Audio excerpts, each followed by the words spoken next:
शरद पवार पुन्हा एकदा महायुतीला धक्का देण्याच्या तयारीत आहेत। शरद पवार गटाकडून लोकसभेच्या निवडणुकीनंतर भाजपमध्ये गेलेल्या लोकांशी संपर्क केला जात आहे आणि त्याच दरम्यान भाजपमध्ये गेलेले मधुकर पिचड पुन्हा एकदा शरद पवार यांच्या राष्ट्रवादीत परतणार अशी चर्चा सुरू झाली आहे। आणि त्याच पार्श्वभूमीवर शरद पवार गटाने आता अहमदनगर येथील अकोल्यामध्ये मोर्चे बांधणीला सुरुवात केली आहे। पिचड हे शरद पवार गटामध्ये परत का येणार, कशा प्रकारे एका दगडात शरद पवार दोन पक्षी मारणार आणि अजितदादा आणि भाजपला धक्का देणार आणि पिचड राष्ट्रवादी काँग्रेस शरद पवार गटामध्ये परतण्यात अजितदादांचा काय रोल आहे ते या व्हिडिओमध्ये जाणून घेऊया। पिचड पिता पुत्र यांनी 2019ला भाजपमध्ये प्रवेश केला होता। पिचड भाजपमध्ये गेल्यानंतर त्यांचा लामटे यांच्याकडून पराभव झाला। विधानसभेच्या जागा जिंकण्यासाठी शरद पवार हे मधुकर पिचड यांच्या आता संपर्कात असल्याची माहिती समोर येते।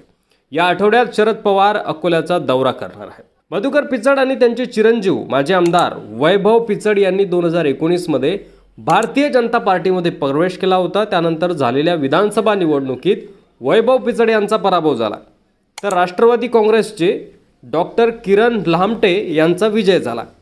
त्यानंतर उपमुख्यमंत्री अजित पवार यांनी राष्ट्रवादीतून वेगळं होत वेगळी चूल मांडली आणि त्यानंतर ते महायुतीमध्ये सहभागी झाले। त्यानंतर लहामटे अजित पवार यांच्यासोबत महायुतीमध्ये सामील झाले। आता आगामी विधानसभा निवडणुकीत लहामटे हे महायुतीचे उमेदवार राहण्याची दाट शक्यता आहे आणि त्यामुळे पिचड यांची गोटी झाली आहे आणि हेच नेमकं शरद पवार यांनी घेरलेलं आहे आणि त्यामुळेच अकोल्यात मोर्चे बांधणी त्यांनी सुरू केली आहे। पिचड पिता पुत्राला आपल्या गडात घेण्याचा डाव शरद पवार यांनी टाकलाय। अहमदनगर जिल्ह्यातील अकोले हा तालुका ज्येष्ठ नेते मधुकरराव पिचड यांचा बालेकिल्ला मानला जातो आणि त्यामुळे विधानसभेला ही एक जागा जिंकण्यासाठी शरद पवारांनी एका दगडात दोन पक्षी मारण्याचा डाव टाकलाय। मधुकरराव पिचड यांचा जर राष्ट्रवादी शरद पवार गटात प्रवेश झाला तर ही जागा शरद पवार गटाला जिंकता येईल, जेणेकरून भाजपचा आणि अजितदादा पवार गटाचा त्या ठिकाणी पराभव होण्याची दाट शक्यता आहे। त्यामुळं शरद पवार यांचा हा डाव यशस्वी होईल का आणि मधुकरराव पिचड शरद पवार गटात आल्यानंतर त्यांचा त्या ठिकाणी विजय होईल का, यावर तुमचं मत कमेंट बॉक्समध्ये लिहायला विसरू नका। असे संबंधित व्हिडिओ पाहत राहण्यासाठी मराठी मंडळीवर नवीन असाल तर सबस्क्राईब करा।